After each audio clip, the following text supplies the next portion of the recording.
Hey guys, welcome back to the video. And यहाँ पे योगेश्वर देवांगन ने क्वेश्चन किया, आशु सर एक्सपेंस रेशियो के बारे में वीडियो बनाइए ना, कब कटेगा, कितना कटेगा। पहला क्वेश्चन ये है इनका। तो एक्सपेंस रेशियो कई लोगों को ऐसा लगता है कि जब वो विड्रॉल करेंगे तो कटेगा, या फिर विड्रॉल करते हैं तो कटता है, ऐसा उनको लगता है। लेकिन ऐसा कुछ नहीं है। एक्सपेंस रेशियो डेली बेसिस पे कट जाता है। आप एक दिन रखो या 100 दिन रखो, हर दिन कटता है और आपको पता भी नहीं चलता। इसलिए क्योंकि आपको जो रिटर्न दिखता है उस पर, किसी भी मोबाइल एप्लीकेशन को आप जो यूज़ करते हो उस पर जो आपको रिटर्न दिखता है वो एक्सपेंस रेशियो कटने के बाद का दिखता है। या फिर अगर आप किसी फंड में इन्वेस्टेड नहीं भी हो और पास्ट का उसका जो आपको एनुअलाइज्ड रिटर्न दिखाता है वो एक्सपेंस रेशियो काटने के बाद का दिखता है। तो इसलिए आपको पता नहीं चलता। एक्सपेंस रेशियो डेली बेसिस पे कटता है। कितना कटता है? जैसे एक साल में अगर 365 डेज हो गए और अगर एक्सपेंस रेशियो 0.50 है तो 0.50 को 365 टाइम्स कर दो।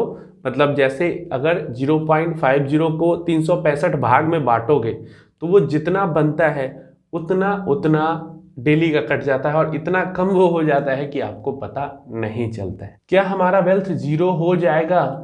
तो देखो, म्यूचुअल फंड में वेल्थ निगेटिव में थोड़ी दिनों के लिए रहना, रिटर्न कम मिलना, रिटर्न ज़्यादा मिलना, ये सब तो नॉर्मल सी बात है, आम बात है। लेकिन अगर आप सोच रहे हो कि वेल्थ जीरो हो जाएगा, तो मान लो जैसे आपने एक इंडेक्स फंड में इन्वेस्ट किया, सब पे ये लागू होता है। तो मान लो आपने निफ्टी 50 में इन्वेस्ट किया है, तो निफ्टी 50 में वेल्थ को जीरो होने के लिए आपको पता है क्या करना होगा।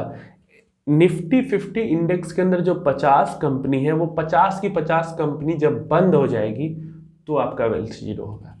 मान लो Nippon India small cap fund के अंदर आपने इन्वेस्ट किया, 112-13 शायद कंपनी है उसके अंदर। तो जब वो 112-13 कंपनीज अगर बंद हो जाती है तो आपका वेल्थ जीरो हो जाएगा। क्या लगता है आपको? क्या सरकार ऐसा होने देगी कोई भी? क्या इकोनॉमी बचेगा अगर 100-100, 200-200 कंपनीज एक साथ बंद हो जाती है, बड़ी बड़ी कंपनीज इंडिया के अंदर में लिस्टेड? क्या लगता है आपको, इकोनॉमी देश की कहाँ जाएगी? तो इसलिए ऐसा हो सकता है अगर होना हो तो, लेकिन ऐसा होगा कभी नहीं। हाँ, मान लो कोई आके इंडिया के ऊपर 3-4 परमाणु बम गिरा देता है तो भी आपका वेल्थ जीरो हो सकता है, क्योंकि सब कुछ ही साफ हो जाएगा तो कहाँ से आपका पैसा रहेगा। तो वही बात है कि हो सकता है, टेक्निकली हो सकता है। मान लो 100 कंपनी है, 100 की 100 बंद हो जाए तो जीरो हो सकता है, लेकिन 100 की 100 कभी बंद होगी नहीं। तो इसलिए जीरो नहीं होगा, इसकी टेंशन आप मत लो।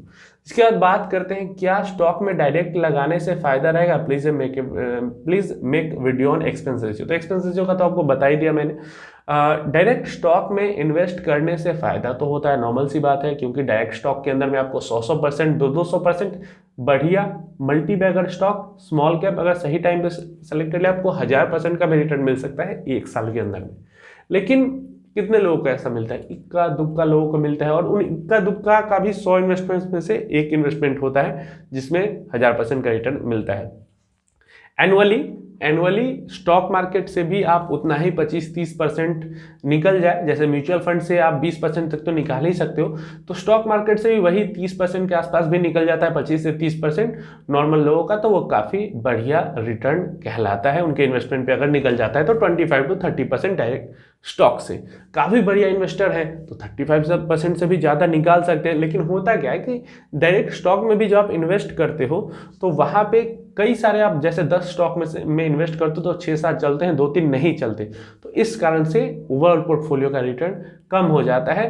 तो बस यही थोड़ा है कि पैसे जल्दी कंपाउंड होते हैं डायरेक्ट स्टॉक में इन्वेस्ट करने से, क्योंकि 10 में से अगर 3-4 भी स्टॉक आपके अच्छे निकल जाते हैं तो वो इतनी जल्दी और इतना अच्छा पैसा वो कंपाउंड करते हैं कि बाकी सारे लॉसेस को कवर करके काफ़ी ज़्यादा प्रॉफिट भी दे जाते हैं। ये फायदा तो है, लेकिन वही बात है, आपको समय देना होगा, सीखना होगा, बिजनेसेस को एनालाइज करना होगा, सेक्टर्स को एनालाइज करना होगा, तभी आप ऐसे कर सकते हो। नहीं तो पूरा का पूरा पैसा आप डुबा भी सकते हो।